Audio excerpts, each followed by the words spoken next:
Good morning. This is Father Stephen Kelly from St. John's Church in Detroit, and we're continuing our series of daily and morning meditations where we generally look at one or another of the lessons that are assigned for morning or evening prayer, what is known as the Daily Office Lectionary. And today for Friday, let's take a look at the lessons assigned from the letter to the Hebrews, beginning at chapter 11, verse 1. Now faith is the substance of things hoped for, the evidence of things not seen. For by it the elders obtained a good report. Through faith we understand that the worlds were framed by the word of God, so that things which are seen were not made of things which do appear. By faith Abel offered unto God a more excellent sacrifice than Cain, by which he obtained witness that he was righteous, God testifying of his gifts, and by it he being dead yet speaketh. By faith Enoch was translated, that he should not see death, and was not found, because God had translated him. For before his translation, he had this testimony, that he pleased God. But without faith it is impossible to please him. For he that cometh to God must believe that he is, and that he's a rewarder of them that diligently seek him.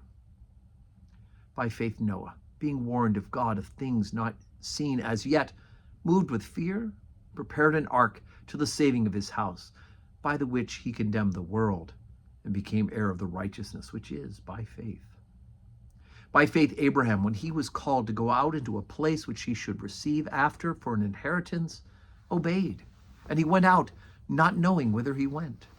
By faith he sojourned in a land of promise, as in a strange country, dwelling in tabernacles with Isaac and Jacob, the heirs with him of the same promise. For he looked for a city which hath foundations, whose builder and maker is God. Through faith also Sarah herself received strength to conceive seed, and was delivered of a child when she was past age, because she judged him faithful who had promised. Therefore sprang there even of one, and him as good as dead, so many as the stars of the sky in multitude, and as the sand which is by the sea shore innumerable. All these died in faith, not having received the promises, but having seen them afar off, and were persuaded of them, and embraced them, and confessed that they were strangers and pilgrims on the earth.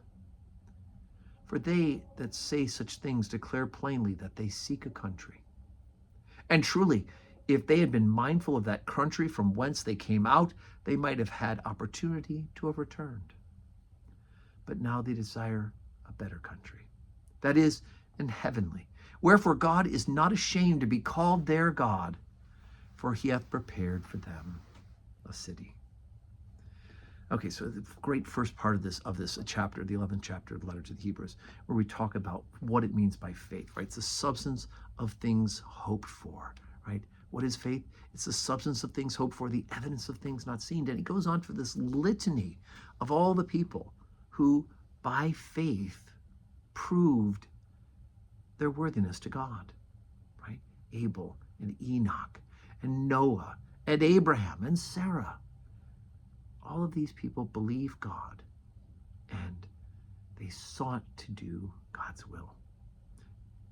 But they had to look forward to something that was to come, and that ultimately, as the letter writer to the Hebrews, I don't want to spoil it for you, you're allowed to read ahead, is ultimately Jesus Christ, the Messiah, the promised one of God.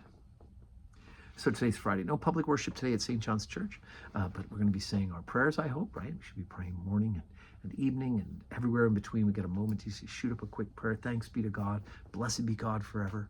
All those sort of things that we can just frame our day with a good time of prayer at the beginning and the end to keep us grounded in the faith. And may we have a Friday that is full of blessings.